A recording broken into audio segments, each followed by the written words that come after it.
અત્યારે મેન સમસ્યા ચાલી રહી છે એની અંદર પણ આમ જોવા જઈએ તો જે લોકો એલફેલ બોલતા હશે એ લોકો ખેડૂતોની સાથે નથી ઊભા. અત્યારે સુરેન્દ્રનગર જિલ્લાની અંદર બધા જ ને ખબર છે કે ખેડૂતો ઉપર આફત આવી છે. આ આફત છે એ સરકાર દ્વારા અને સરકારી તંત્ર દ્વારા આવેલી આફત છે. અત્યારે જોવા જઈએ તો હાઈ ટેન્શન લાઈનો વીજ પોલો ખોડવાના છે. હવે વીજ પોલો ખોડવાના છે પ્રાઇવેટ કંપનીઓની જે વીજ કંપનીઓ છે અને એ કંપનીઓના જે વીજ પોલ નાખવાના છે. તો આ કંપનીઓના પોલ નાખવા માટે થઈને ખેડૂતોની માલિકીનો જમીનનો દુરુપયોગ ક્યાંય ને ક્યાંય તંત્ર કરી રહ્યું છે. અને આ કંપનીઓને જે જમીનની જરૂર છે પોલ નાખવા માટે તો એના માટે સરકાર કંપનીઓને સહકાર આપી રહી છે. અને ખાસ કરીને તંત્રનો દુરુપયોગ થઈ રહ્યો છે કે ખેડૂત જ્યારે પણ એ સહમત નથી કે ભાઈ મારા ખેતરમાં તમે પોલ નાખો તો ત્યાં પોલીસ પ્રોટેક્શન રાખી પોલીસ દ્વારા ખેડૂતોને દબાવવામાં આવે છે, ડરાવવા ધમકાવવામાં આવે છે અને બળજબરીપૂર્વક ક્યાંય ને ક્યાંય આ કંપનીઓ માટે થઈને ખેડૂતોને ડરાવી ધમકાવી અને બળજબરીપૂર્વક ત્યાં વીજ પોલો છે એને નાખવામાં આવે છે. આ ખૂબ દુઃખદ બાબત છે. આપણે ભારત દેશની અંદર વસી રહ્યા છીએ, કૃષિ પ્રધાન દેશની અંદર વસી રહ્યા છીએ. આ મારા દેશનો ખેડૂત, આ મારા દેશનો જગતનો તાજ જેને આપણે કહીએ છીએ, આ દેશનો ખેડૂત છે દિવસ રાત મહેનત કરે, પરસેવો પાડે, અનાજ કઠોળ અને શાકભાજી લઈ આવી અને દુનિયા આખીને આપે છે. અને એ જ ખેડૂતને આંખમાં આજે આંસુ છે ને, આ એક એક આંસુનો બદલો ક્યાંય ને ક્યાંય જે આ ખોટું કરી રહ્યા છે લોકોએ લોહીના ટીપાથી આપવો પડશે. કુદરત કોઈને નથી છોડવાનું. કુદરત પાસે બધાનો સરખો જ ન્યાય થશે અને કુદરતની ન્યાય પ્રક્રિયા છે એમાં કોઈની લાગવગ નહીં ચાલે. ઠીક છે કે આજે વીજ કંપનીઓ છે એ પૈસાના પાવરથી, લાગવગથી, સત્તાથી દરેક રીતે ક્યાંય ને ક્યાંય ખેડૂતોને દબાવીને પોતાનો ફાયદો ખાટી રહી છે. પણ કુદરતની જે કોર્ટ છે ને એમાં કોઈની લાગવગ નહીં ચાલે, એમાં કોઈના પૈસા નહીં ચાલે અને ન્યાય ખેડૂત સાથે ન્યાય થશે. અને અત્યારે જે પ્રકારે થઈ રહ્યું છે આ ખોટું થઈ રહ્યું છે. અમે ખેડૂતોની સાથે છે. એ બાબતમાં જરૂર પડશે ત્યાં અમે ગ્રાઉન્ડ ઉપર પણ ખેડૂતોની સાથે જશું. કેમ કે અત્યારે જે વીજ લાઈનો નાખી રહી છે જે કંપનીઓ, એ કંપનીઓના બાપની જમીનો નથી. એ જમીનો જે ખેડૂતની છે ને, ખેડૂતોના બાપ દાદાઓએ પેટે પાટા બાંધીને આ જમીનો રાખેલી હતી અને ખેડૂતોને જે પેટે પાટા બાંધીને જમીનો સાચવી રાખી હતી તો કોઈ આ વીજ કંપનીઓ માટે નહોતી રાખી, એના વારસદારો માટે, એના સંતાનો માટે આ જમીનો રાખી હતી. અને આજે આ વીજ કંપનીઓ છે પોતાની મનમાની કરે, પોતાની વીજ લાઈનો નાખવા માટે, પોતાના વેપાર ધંધા કરવા માટે થઈને મફતના ભાવે ખેડૂતની જમીનો પડાવી લેવામાં આવે કે દાદાગીરી કરીને બળજબરીપૂર્વક ખેડૂતોના ખેતરમાં આ વીજ લાઈનો નાખવામાં આવે. આ ખૂબ દુઃખદ છે. અને વળતર આપે તો તમે જંત્રી મુજબ કે જંત્રીનું 4 ગણું વળતર આપો તો પણ એમાં ખેડૂતને કશું વરવાનું નથી. આજે ખેડૂતની જમીન છે ખૂબ કિંમતી જમીન છે અને આજે કિંમતી જમીનની અંદર તમારી નજર ગઈ છે કે કિંમતી જમીનની અંદર તમે વીજ પોલ નાખી દો અને આજે જે કિંમતી જમીન છે ને એ કિંમતી જમીનની અંદર કોઈ વીજ પોલ, એક પોલ પણ આવે ને, માની લઈએ કે કોઈનું 10 વીઘાનું ખેતર છે, એ 10 વીઘા ખેતરની અંદર મોટો હાઈ ટેન્શન લાઈનનો જે પોલ આવે, મોટો પોલ આવે ને, એટલે એ જમીનની કિંમત છે એ ઘટી જાય છે. 50% જમીનની કિંમત ઘટી જાય છે. તમે વળતર આપશો તો એનાથી શું ફાયદો થવાનો? અરે તમારામાં તાકાત હોય તો તમે જમીન છે અત્યારે જે માર્કેટ ભાવ ચાલે છે એ માર્કેટ ભાવ પ્રમાણે ખરીદ્યો અને ખરીદીને પછી એમાં પોલ નાખો. હવે તમે એમ કહો કે અમારે તો અડધા વીઘાની જરૂર છે તો અડધો વીઘો જમીન કેવી રીતે અમારે નથી વેચવી?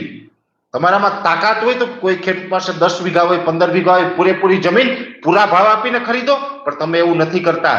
તમારે પોલ જેટલામાં નાખવો છે એટલી જ જમીન તમે ખરીદો છો અને એટલી જ જમીનના તમે પૈસા આપી અને ખેડૂતની બાકી રહેલી જે જમીન છે એ તમામ જમીનની તમે વેલ્યુ ડાઉન કરી રહ્યા છો. એટલે મારી બધું આ છે.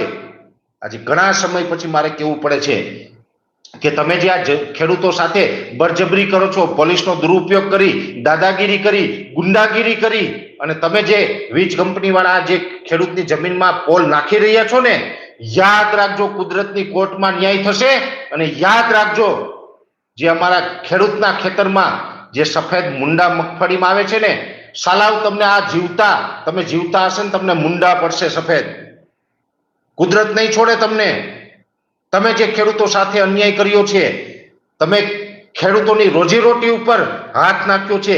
અમારા ખેડૂતની રોજીરોટી એટલે ખેડૂતની જમીન છે અને એ જમીન તમારે મફતના ભાવે પડાવી લેવી, તમારે વીજ કંપનીઓ ચલાવી છે ને એટલા માટે થઈને તમે ગુંડાગીરી કરી, દાદાગીરી કરી, પોલીસનો દુરુપયોગ કરી અને જો તમે એ જમીનમાં વીજ પોલ ખોડશો ને તો યાદ રાખજો અમારા તરફથી તમને આ બધું આ છે કે તમને જીવતા સફેદ મુંડા પડશે, કુદરત નહીં છોડે. આ ખૂબ દુઃખદ વાત છે. અને અત્યારે અમે તો વારંવાર, હું તો ખેડૂતો માટે થઈને વર્ષોથી લડતો આવ્યો છું. આ લડતની અંદર સામે કોણ આવ્યું? પાલભાઈ આંબલિયા. કેમ કોઈ ના આવ્યા? આમ આદમી પાર્ટી વાળા બહુ મોટી મોટી વાતો કરે કે અમે ખેડૂતોની પાર્ટી. આમ આદમી પાર્ટી વાળાને કહું છું તમારામાં દમ હોય તો જાઓ ત્યાં જઈને બેસો ત્યાં જઈને. પણ નહીં, માત્ર ને માત્ર આ રાજકીય પાર્ટીઓને બધા જ ને ક્યાંય ને ક્યાંય ખેડૂતોનો દુરુપયોગ કરી, ખેડૂતોને ભ્રમાવી અને ખેડૂતોના મતની જ લાલચ છે. ખેડૂતોનું જે થાય એ પછી ભાજપ હોય, કોંગ્રેસ હોય કે આપ હોય, બધી જ પાર્ટીઓ સરખી છે, કોઈને ખેડૂતોની નથી પડી. આજે પાલભાઈ બોલી રહ્યા છે ખેડૂત આગેવાન તરીકે, અને પાલભાઈને હું પૂરો સપોર્ટ આપું છું આ બાબતમાં કે પાલભાઈ તમે આગળ વધો, ખેડૂતો માટે લડો, જ્યાં જરૂર પડે ત્યાં પરેશ ગોસ્વામી તમારી સાથે છે. પાલભાઈ મારા સારા એવા મિત્ર પણ છે. પાલભાઈ અત્યારે જે રીતે લડી રહ્યા છે ખેડૂતોના હિત માટે લડી રહ્યા છે, નિસ્વાર્થ ભાવે લડી રહ્યા છે. અને આ લડતની અંદર જ્યાં જરૂર પડે ત્યાં પાલભાઈ આંબલિયાની સાથે હું છું. પણ આ વિડીયોના મારફતે હું ચેતવણી પણ આપું છું કે હજી સમય છે, સુધરી જાઓ, અમારા ખેડૂતો સાથે અન્યાય કરવાનું બંધ કરો, અમારા ખેડૂતો સાથે ગુંડાગીરી અને દાદાગીરી કરવાનું બંધ કરો, નહીતર આવનારા સમયમાં તમારી વીજ કંપનીઓના એક એક પોલ ઉખેડતા પણ અમને ખેડૂતોને આવડે છે. જે દિવસે અમારો ખેડૂત જાગી ગયો ને તે દિવસે તમારી વીજ કંપનીના એક એક પોલનો અમે હિસાબ લેશું. એટલે આ ખૂબ દુઃખદ વાત છે. આજે મારું લોહી ઉકળે છે. જે સુરેન્દ્રનગરના અને ખાસ કરીને કોંઢ ગામ હોય, બીજા ઘણા બધા ગામોમાં પણ હજી આ હાઈ ટેન્શન લાઈન પસાર થવાની છે. આ કોંઢ ગામેથી જે દ્રશ્ય સામે આવે છે ને એ દ્રશ્ય જોતા જમવાનું આરામ થઈ જાય, મોઢેથી કોળિયો હેઠે નથી ઉતરતો, આવા ભયાનક દ્રશ્ય આવી રહ્યા છે. અને ત્યારે આપણે દુઃખ થાય છે કે આ દેશની અંદર આ જે ખેતી પ્રધાન દેશ અને જે કિસાનોનો દેશ છે, જે કિસાનોની મહેનતથી આ જે દેશ ચાલે છે, ખાસ કરીને જગતનો તાત, આવું બિરુદ તો બધા બહુ આપે છે. અરે તાત કહીને તમે ખાલી પંપ મારીને અમારા મત લેવાનું જ કર્યું છે, બીજું કાંઈ નથી કર્યું. શું આ જગતના તાતની હાલત છે? જગતના તાતને ખાતર, દવા, બિયારણ બધું મોંઘું મળે છે, ઉત્પાદન આવે તો એનો ભાવ નથી મળતો, અને માન એનું પેટીયું રડે છે. અને એનું પેટીયું રડવા માટે જે બાપ દાદાએ વારસામાં આપેલી જમીન છે એના ઉપર તમે નજર બગાડશો. આ વીજ કંપનીઓને શરમ આવવી જોઈએ. આ ખૂબ દુઃખદ બાબત છે. આમાં અમે ખેડૂતોની સાથે છે. જરૂર પડશે તો અમે પણ સુરેન્દ્રનગર અમારી ટીમ લઈને જશું, કોંઢ ગામમાં પણ જશું, અન્ય જગ્યાએ પણ જશું. અને પાલભાઈ આંબલિયા અત્યારે એની આગેવાનીમાં લડત લડી રહ્યા છે, એને મારું પૂરું સમર્થન છે.